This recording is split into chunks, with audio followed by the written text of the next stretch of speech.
Good morning, good morning. It's New Year's Day, the 1st of January. Once again, a Happy New Year to you all.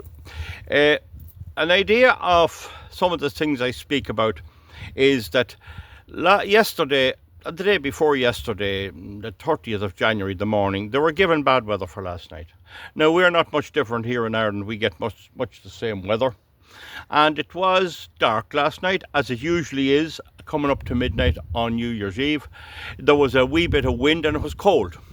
And there was a good deal of rain, intermittent. The British Met Office had been giving this weather, they had been forecasting this weather. But normally none of these things matter, right? If there was a foot of snow. Well, what do you think they did, the authorities in Scotland did? What do you think they did? They cancelled Hogmanay. Now, there is the evidence that we're dealing with what do you call it? A nanny state. A pure, simple nanny state. Oh, there's bad weather forecast. The weathermen are never wrong, nor are they ever wrong on climate change or everything. We're in a climate crisis. Oh, there's bad weather coming. It's going to be very cold. Yet we're supposed to be overheating with climate change and global warming.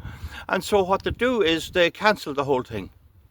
And all the planning was for that. All the cheering and all the bands and the music and all the fun was with that. Did they ever hear of raincoats? Did they ever hear of woolly caps? Did they ever hear of anoraks? It just proves the point. How Britain is a total and utter nanny state, and how to identify a nanny state. And some people criticise me over my comments here. I'm not a comfort zone channel. I mean, I'm telling what I see. My job is to analyse what's going on.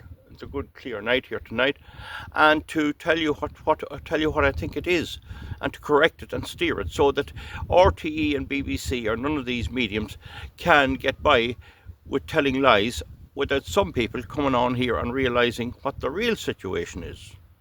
The other thing is that over in Britain there's a lot of talk of Keir Starmer being pushed out by Labour MPs, and I have a funny feeling that he's welded and stuck in there and bolted down better than people realise. The forces that have him there are not going away, and I'd say he'll be in power all of this year, 2025.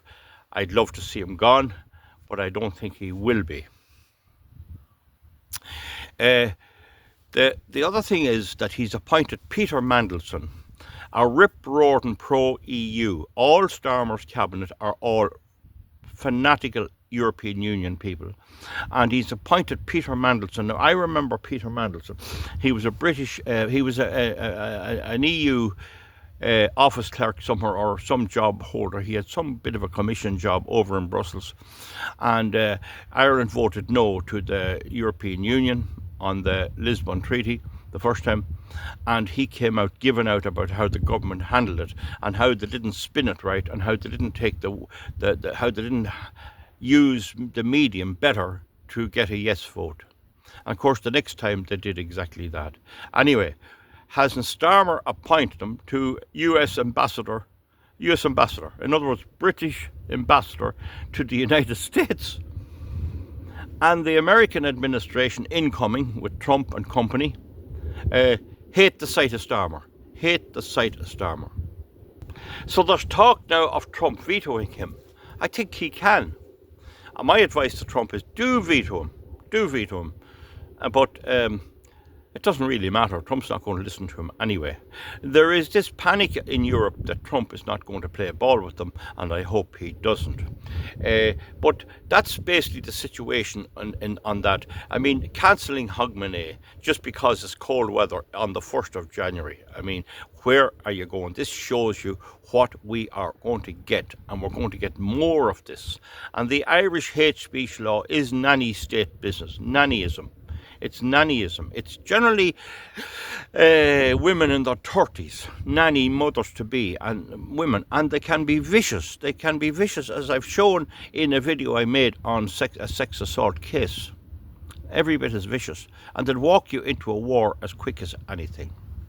Meanwhile, a question comes to my mind, and I can't help wondering, how did how did the Ukrainians manage to kill a Russian general in the middle of downtown Moscow with a bomb? They say they got a fella in there to do it. It doesn't matter. They managed it anyway. How did they manage that? And how did the Israelis manage to kill so many Hezbollah and Hamas? Well, they did it. There's no doubt about that. And how come there's so many of the Ukrainian government walking around every day? How come they're walking around every day? I can't say any more than that because I don't want to make any suggestions. It's very, very strange how the Russian administration and Putin seem to have a protection order on the government of the Ukraine. That's a very strange thing. The Ukraine is drafting old people, young people and everything.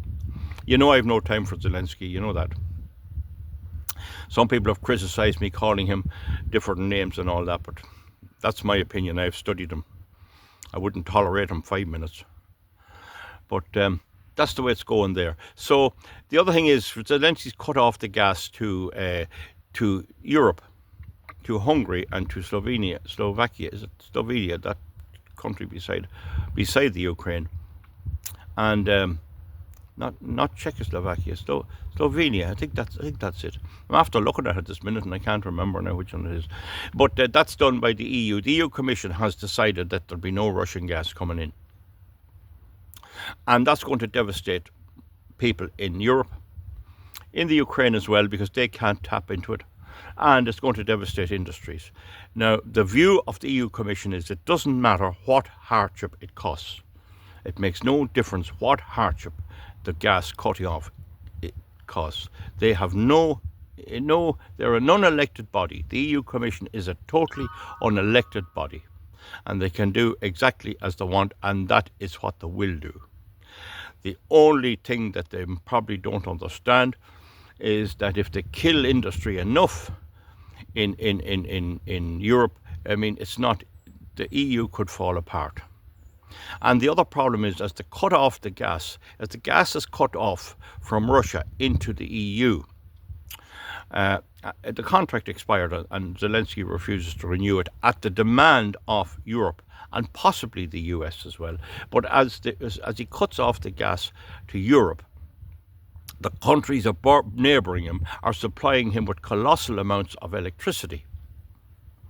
And if they don't have the gas, how are they going to produce the electricity for him?